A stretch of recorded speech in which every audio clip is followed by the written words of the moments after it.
Hello students, मैं हूं के गौरव और आप देख रहे हैं मेरे YouTube channel Bihari star mathematics में आपका स्वागत है। आज मैं आप लोगों को क्लास 10th का मैथ्स एनसीईआरटी बुक से बताने वाला हूं, जिसका पहला चैप्टर वास्तविक संख्या का प्रश्नावली 1.2 बताने वाला हूं, जिसका प्रश्न होगा आज 5। ठीक है, तो चलिए आप कृपया ध्यान से देखिएगा वीडियो को अंत तक और बढ़िया से समझिएगा। तो चलिए वीडियो शुरू करते हैं।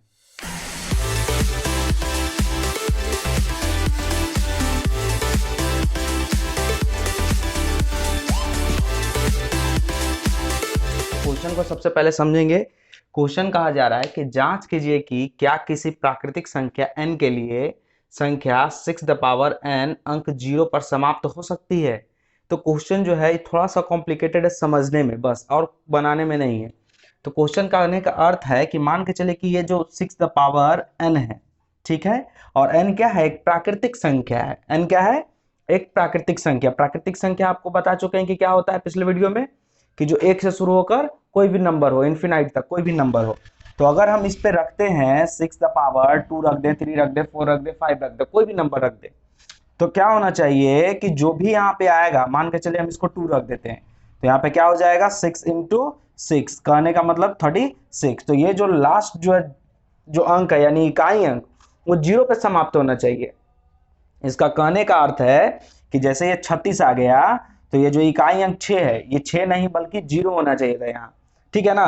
तो क्या ऐसा यहाँ पे हम n के जगह पे क्या ऐसा नंबर रखना चाहिए कि जहां पे क्या हो कि ये 0 पे समाप्त हो। इसका इकाई अंक क्या होना चाहिए? 0 होना चाहिए। कहने का इसका ये अर्थ है। तो अब हम इसको जांच करेंगे।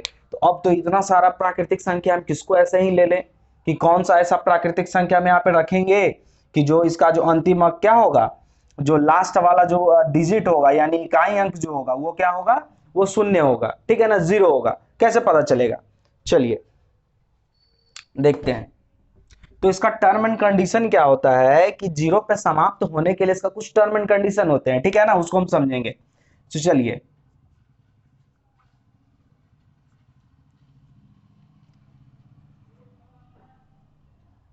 कोई भी संख्या 0 पर 0, कोई भी संख्या 0 अंक पर समाप्त होने के लिए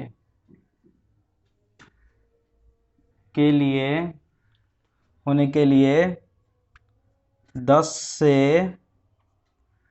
पूर्ण विभाजित होना अनिवार्य है। पूर्ण विभाजित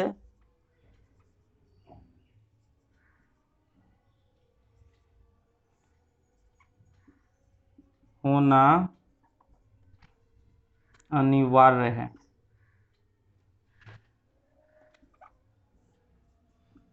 समझिएगा बात को। आप कोई भी संख्या ले लीजिए, मान के चलिए कि 10 ले लीजिए, 10 तो है ही, 20 ले लीजिए, 30 ले लीजिए, 50 ले लीजिए, 60 ले लीजिए, 70 ले लीजिए, ये सभी क्या है? 0 पे जब समाप्त हो रहे हैं तो वो 10 से विभाज्य है। कोई भी ऐसा संख्या नहीं है जो 10 से विभाज्य नहीं हो और वो 0 पे समाप्त हो जाए। इस बात को पहले समझिए बढ़िया से। कोई भी संख्या आप उठाकर ले लीजिए, अगर मान के चलिए आप 15 ले लीजिएगा, ये 0 पे समाप्त नहीं है तो ये 10 से विभाज्य नहीं होगा। एक चीज हमेशा याद रखिए, 10 से वही संख्या विभाजित होगा जिसके अंत में 0 हो। ठीक है ना? और जिसके अंत में 0 होगा वो 10 से विभाजित होगा, जिसके अंत में 0 नहीं होगा वो 10 से विभाजित नहीं होगा। ध्यान से रखिए। तो हम क्या लिखें कि कोई भी संख्या अंक 0 अंक पर समाप्त होने के लिए 10 से पूर्ण विभाजित होना अनिवार्य है। 10 से पूर्ण विभाजित होगा तभी वो क्या होगा? वो 0 पे समाप्त हो सकता है, अन्यथा वो नहीं होगा 0 पे समाप्त। ठीक है ना? आप कोई भी नंबर आप ट्राई कर लीजिएगा। तो 10 से विभाजित होने का तात्पर्य है, हम इसको देखते हैं कि कैसे हम कर सकते हैं। ठीक है, अब 10 का हम क्या करेंगे? अभाज्य गुणनखंड निकाल लेंगे। ठीक है ना? अभाज्य गुणनखंड तो क्या हो जाएगा? चूंकि 10 का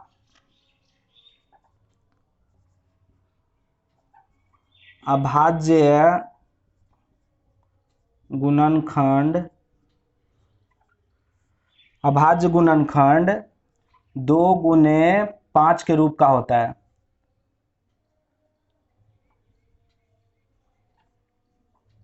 का होता है। ठीक है, अगर 10 का अभाज्य गुणनखंड निकालेंगे तो क्या होगा, 2 गुने 5 के रूप का होगा। ठीक है ना, इस बात को समझिएगा बढ़िया से, 2 गुने 5 का रूप का ही होगा। तो या तो 10 से विभाज्य हो जाए, या वो संख्या 2 और 5 दोनों से विभाज्य हो। ध्यान रखिएगा बात को, या तो संख्या वो 10 से विभाज्य हो, या तो वो संख्या 2 से विभाज्य हो और 5 से भी विभाजित हो, तभी वो क्या हो सकता है, वो 0 पे समाप्त हो सकता है, अन्यथा वो 0 पे समाप्त नहीं होगा। इसलिए लिखेंगे, इसलिए कोई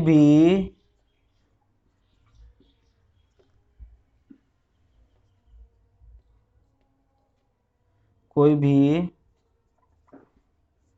संख्या 2 और 5 से विभाज्य हो तो वह संख्या 0 अंक पर समाप्त होगी। ठीक है, 0 अंक पर समाप्त होगी। चलिए, ये तो टर्म एंड कंडीशन हम लिख लिए कि ये होना चाहिए। ठीक है ना, अब क्वेश्चन पे चलते हैं। अब जो है 6 द पावर n है, अब इस पे चलते हैं, ध्यान से देखिएगा। चूंकि 6 द पावर n है, इसलिए 6 द पावर n का भाज्य गुणनखंड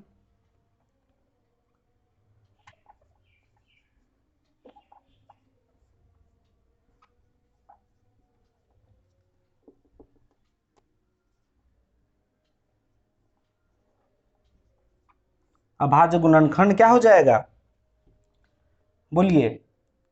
6 का अगर आप तोड़िएगा तो क्या हो जाएगा, 2 इंटू 3, पावर इसका n है तो बराबर लिख सकते हैं 2 the power n into 3 the power n।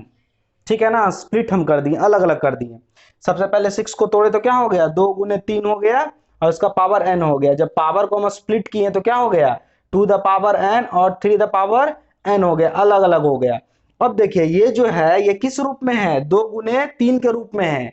अब बताइए क्या ये 2 गुने 5 के रूप में है, 2 से तो विभाजित हो जाएगा ये। क्या ये 5 से विभाजित होगा, नहीं होगा, क्योंकि यहाँ पे 5 तो है ही नहीं इसमें अभाज्य गुणनखंड में, तो 5 से विभाजित नहीं होगा। तो यहाँ पे क्या लिखेंगे कि चूंकि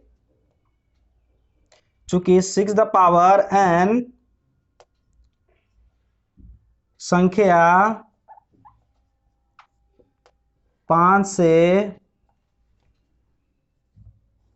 विभाजित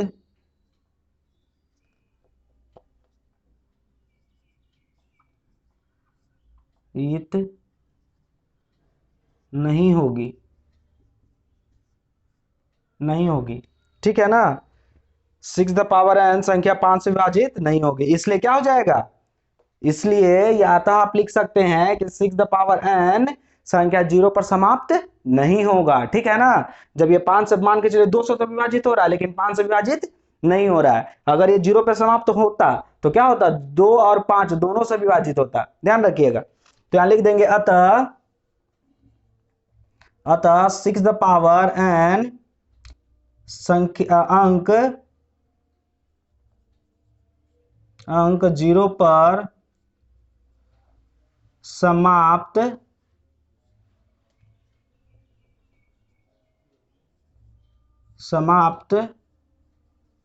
नहीं होगी। ठीक है ना, ध्यान से देखिए, पहले क्या इसको बता दिए कि टर्म एंड कंडीशन क्या क्या होना चाहिए, कि जो भी संख्या अगर 0 पे समाप्त होगी उसे 10 से विभाजित होना अनिवार्य है। ठीक है, 10 का अभाज्य गुणनखंड 2 गुने 5 के रूप का होता है, यानी कहने का अर्थ कि 2 और 5 दोनों से विभाजित होना चाहिए वो संख्या। ठीक है ना, उसको तोड़ दिए हम बढ़िया से। तो 6 द पावर n जो था वो तो 2 से विभाजित हो रहा था, इसमें 2 था, लेकिन वो 5 से विभाजित नहीं हो रहा था, 3 था उसके जगह पे। ठीक है ना, लेकिन 5 होना चाहिए था, 5 होता तो हो जाता, लेकिन 5 नहीं था।